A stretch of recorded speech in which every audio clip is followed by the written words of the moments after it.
Seja muito bem-vindo à nossa segunda aula aqui de Web Design Prático, da TBR Code Cursos. Nessa aula nós vamos estudar alguns conceitos básicos, porém muito importante aí, principalmente se você estiver começando agora, para entender exatamente o que é cada linguagem, como funciona, conceito aí como HTML5 e CSS3 e design responsivo, que é de uma forma resumida o que a gente vai ver aqui nesse curso. Então eu preparei essa apresentação aqui para estar explicando esses conceitos para vocês, porém só vai fazer muito mais sentido isso quando a gente estiver trabalhando tudo isso na prática.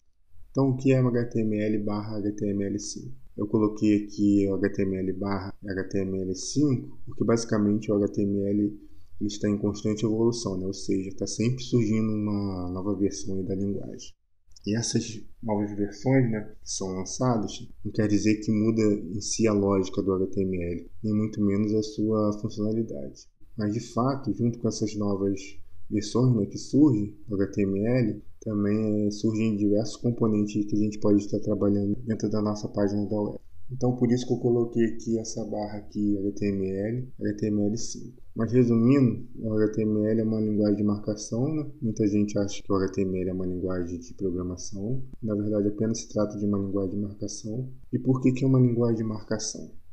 Porque a gente marca onde e como queremos que nossos elementos se comportem dentro do nosso site. Então, por exemplo, eu quero que uma imagem fique em um determinado lugar aqui do nosso site. E embaixo fique um link ou um texto. Então, com HTML, a gente vai estar trabalhando esse posicionamento aí dos elementos dentro da nossa página. Então, eu acho que essa é a melhor explicação aí que a gente tem para estar resumindo o conceito de HTML. E no HTML, a gente utiliza as tags, que vocês vão ver aí nas aulas práticas, do que se trata. Mas é basicamente marcações que a gente faz para dizer onde que a gente quer que os elementos fiquem.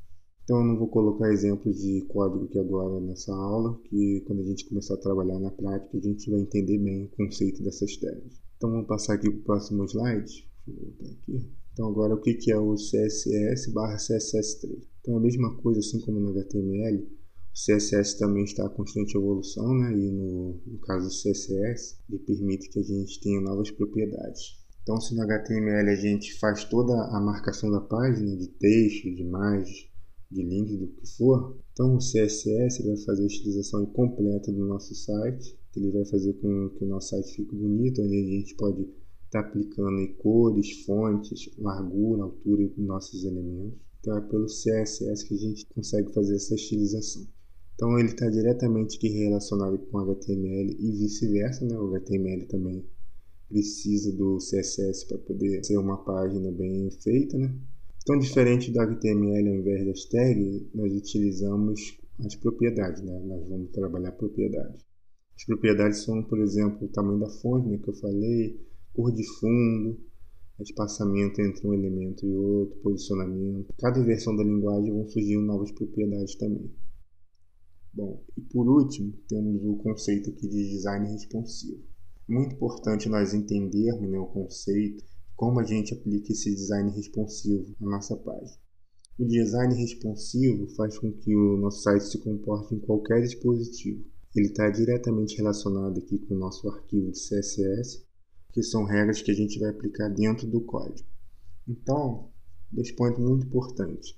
A gente tem que entender como funciona o design responsivo, precisamos entender os tamanhos de resolução, para daí então a gente aplicar essas regras aqui dentro do nosso código. Então imagina que a gente está fazendo um site para um desktop. Dessa forma, a gente precisa aplicar as regras de CSS para fazer com que esse site ele também se adapte para dispositivos menores, como smartphone, tablet. Então aí que entra o design responsivo. A gente tem que aplicar regras para que esse site ele se comporte dentro dos dispositivos menores, assim como ele fica bem ajustado no nosso desktop. Então, espero que vocês tenham entendido um pouco do conceito do web design, dessas tecnologias que a gente vai estar aprendendo aqui nesse curso. E na próxima aula a gente vai estar configurando todo o nosso ambiente de trabalho e vamos estar fazendo as instalações das ferramentas para a gente dar início às nossas aulas práticas. Beleza? Então, até a próxima aula e um grande abraço.